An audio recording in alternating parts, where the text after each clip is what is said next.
नमस्कार, मैं हूं नारायण शर्मा और आप देख रहे हैं AINS न्यूज 24 चैनल। अब खबरें विस्तार से। कांग्रेस पार्टी ने अपना 139वां स्थापना दिवस मनाया। इस मौके पर नागपुर में एक बड़ी सभा आयोजित की गई, जिसमें पार्टी के वरिष्ठ नेता शामिल हुए। हजारों की संख्या में देश भर से पहुंचे कांग्रेसियों ने कार्यक्रम को सफल बनाया।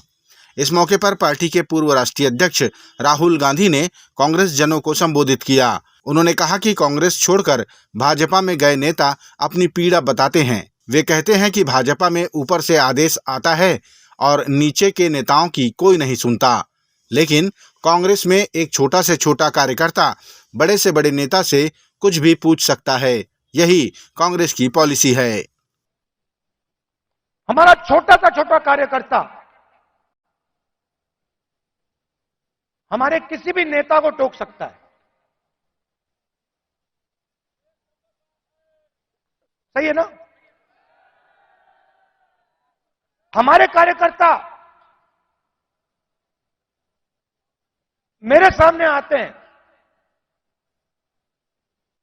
और मुझे कहते हैं, राहुल जी, ये जो आपने किया मुझे अच्छा नहीं लगा।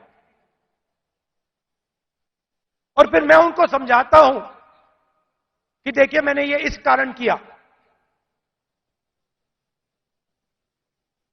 और मैं उनकी सुनता हूं। उनकी जो आवाज है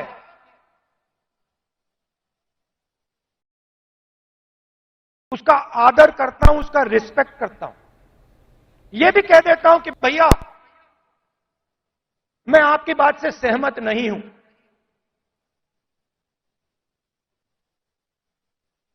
मगर उसकी आवाज सुनता हूं। जशपुर में अटल सुशासन समारोह आयोजित किया गया। यहां छत्तीसगढ़ के मुख्यमंत्री विष्णुदेव साय ने उपस्थित सभी लोगों को विकसित भारत का संकल्प दिलाया। हम शपथ लेते हैं कि भारत को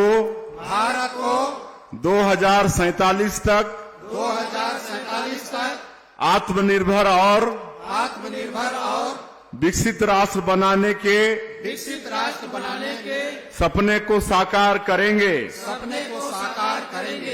गुलामी की मानसिकता को जड़ से उखाड़ फेंकेंगे। देश की समृद्ध विरासत पर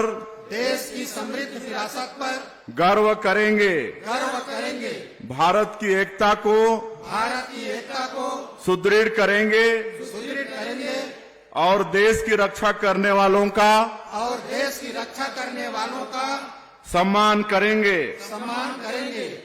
मुख्यमंत्री ने अपने जशपुर प्रवास के दौरान 110 करोड़ रुपए के विकास कार्यों का भूमि पूजन और लोकार्पण भी किया।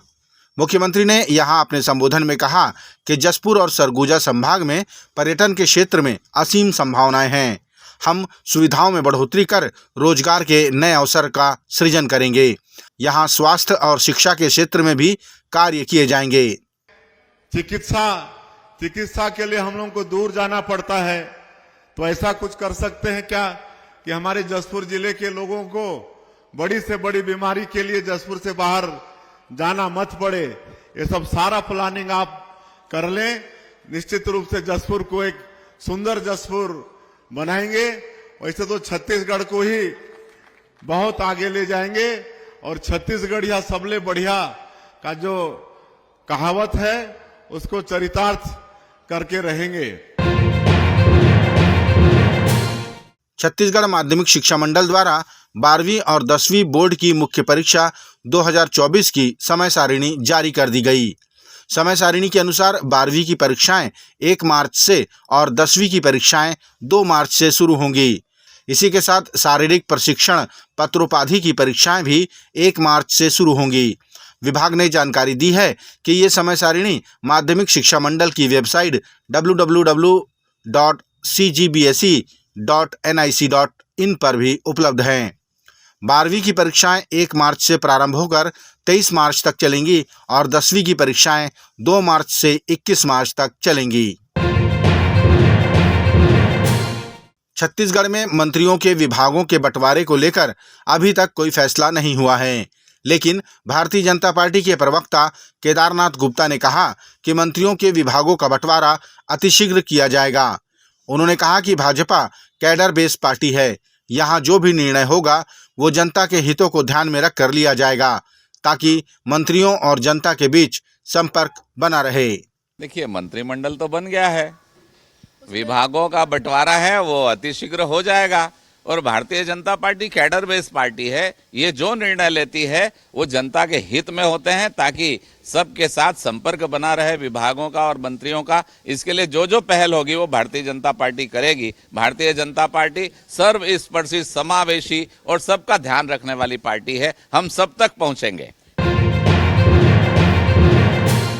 छत्तीसगढ़ के मुख्यमंत्री विष्णुदेव साय ने आज अपने जशपुर प्रवास में स्वर्गीय दिलीप सिंह जूदेव की प्रतिमा का अनावरण कर दीप प्रज्वलित कर माल्यार्पण किया। गौरतलब है कि स्वर्गीय दिलीप सिंह जूदेव 3 बार राज्यसभा और 1 बार लोकसभा के सांसद रहे। वे पूर्व प्रधानमंत्री स्वर्गीय अटल बिहारी वाजपेयी की सरकार में पर्यावरण व वन राज्य मंत्री भी थे। प्राप्त जानकारी के अनुसार मुख्यमंत्री विष्णुदेव साय और स्वर्गीय जूदेव के बीच गहरी आत्मीयता थी। छत्तीसगढ़ राज्य के समस्त मुख्य चिकित्सा एवं स्वास्थ्य अधिकारियों को आदेशित किया गया है कि राष्ट्रीय वयोवृद्ध स्वास्थ्य संरक्षण कार्यक्रम के अंतर्गत आवश्यक कार्रवाई का निष्पादन किया जाए। इस कार्यक्रम के अंतर्गत राज्य के सभी वरिष्ठ नागरिकों के लिए सालाना निःशुल्क संपूर्ण शारीरिक स्वास्थ्य जांच का प्रावधान किया जाना है। यह आदेश स्वास्थ्य विभाग के संचालक द्वारा जारी किया गया है। छत्तीसगढ़ भारतीय जनता पार्टी की प्रदेश पदाधिकारियों की बैठक संपन्न हुई। इस बैठक में प्रदेश अध्यक्ष किरण सिंहदेव ने कार्यकर्ताओं को जीत का श्रेय देते हुए बधाई दी और आगामी लोकसभा चुनाव में भी विधानसभा चुनाव की तरह मेहनत करने की अपील की। प्रदेश अध्यक्ष ने आह्वान किया कि इस बार छत्तीसगढ़ की 11 में से 11 सीटें प्रधानमंत्री नरेंद्र मोदी को अर्पित करना है। इस बैठक में मुख्यमंत्री, उप मुख्यमंत्री, प्रदेश प्रभारी, सह प्रदेश प्रभारी समेत बड़ी संख्या में कार्यकर्ता उपस्थित थे। ये थे आज के प्रमुख समाचार। आप देख रहे थे हमारा लोकप्रिय यूट्यूब चैनल AINS न्यूज़ 24।